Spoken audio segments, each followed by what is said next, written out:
call and say, Mommy, we are telling you something, but don't say anything, just help us to pray. This is what we do as children. Our mom had a vested interest in our affairs.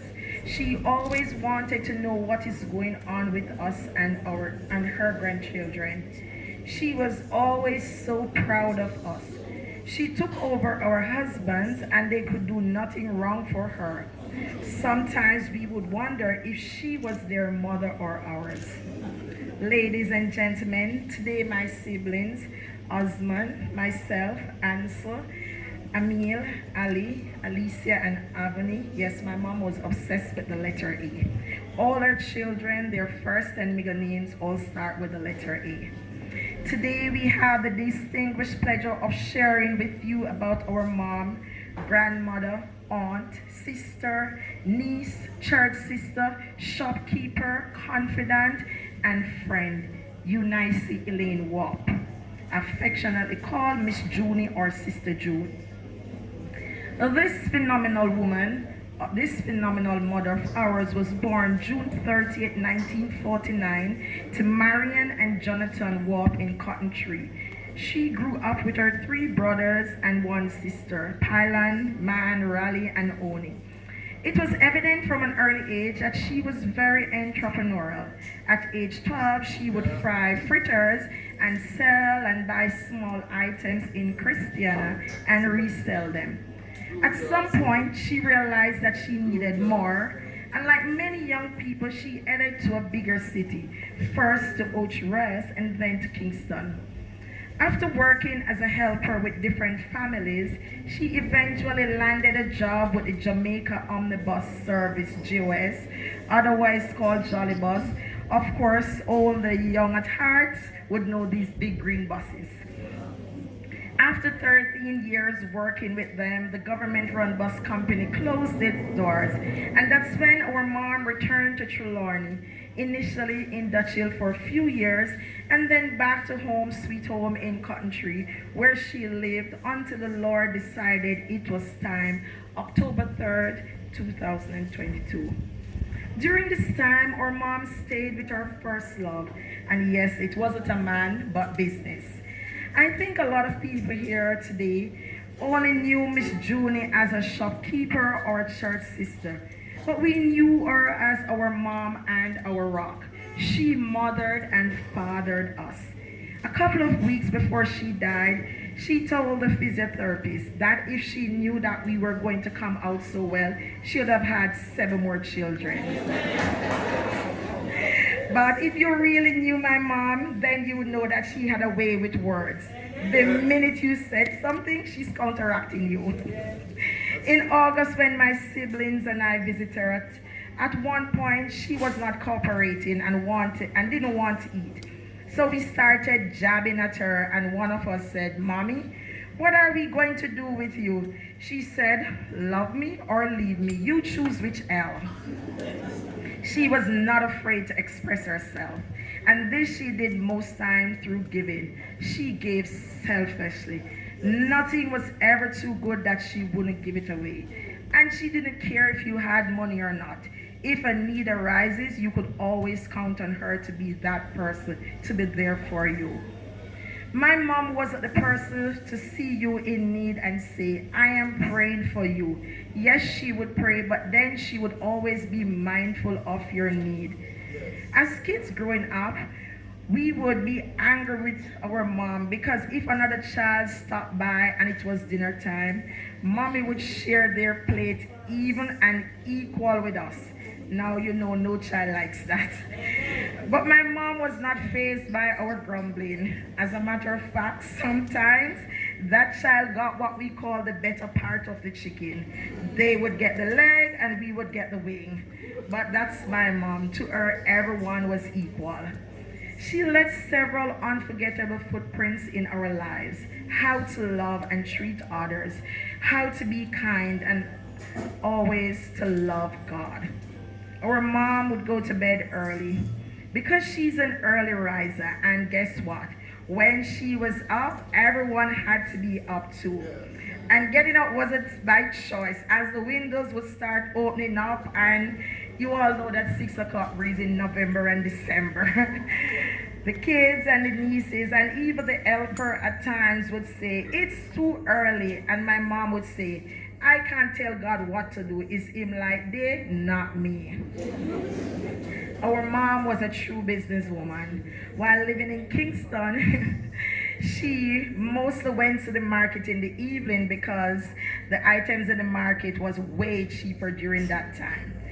Because people are getting ready to leave. One evening while in the market, she kept going from stall to stall asking about cabbage. Of course, she was getting various prices. Finally, towards the end of the market, she said to one woman, how much per pound for the cabbage?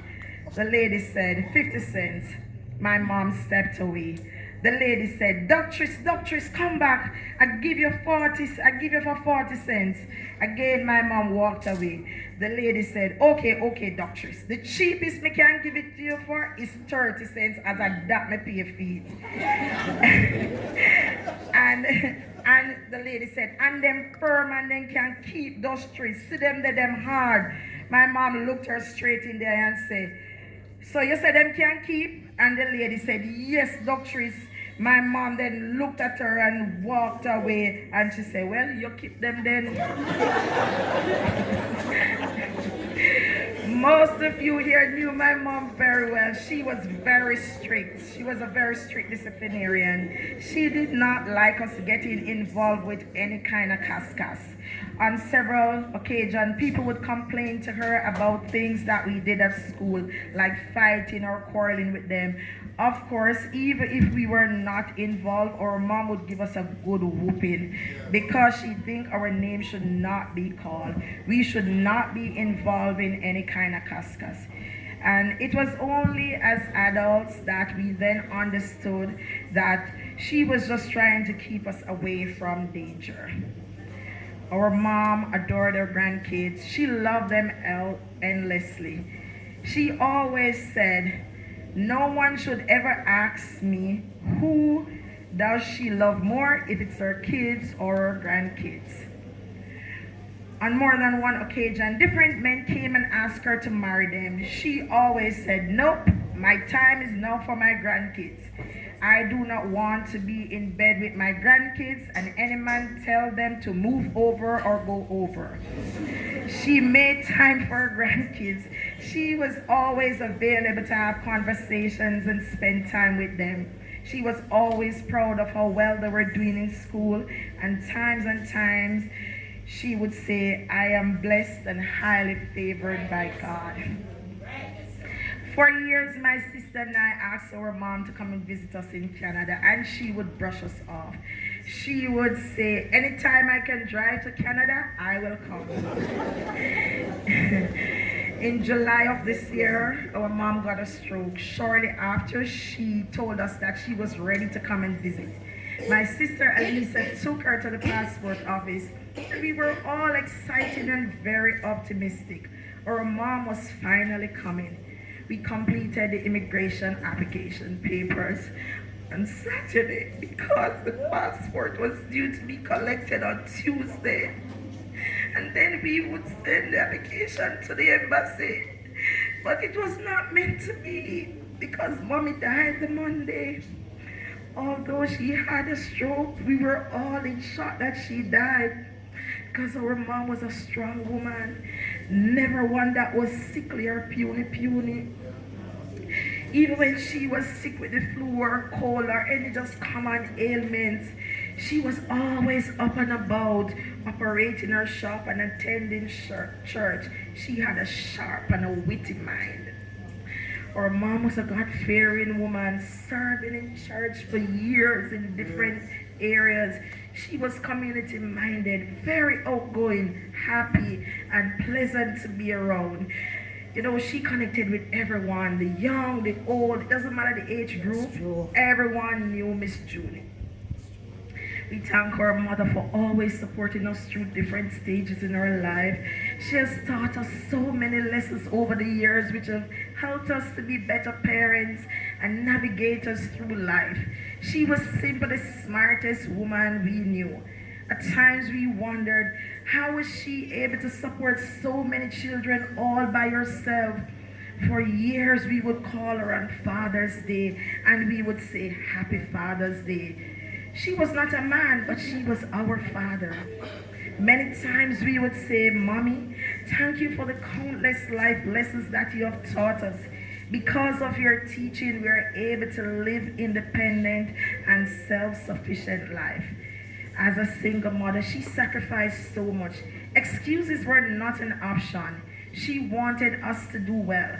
And she was satisfied to be in the background, smiling brightly. I am confident that we did make her proud. As grown-ups, we realized that she was always the wind beneath our wings. She indeed raised us to be the best that we can be. And we thank her, Mom and Mommy, we love you.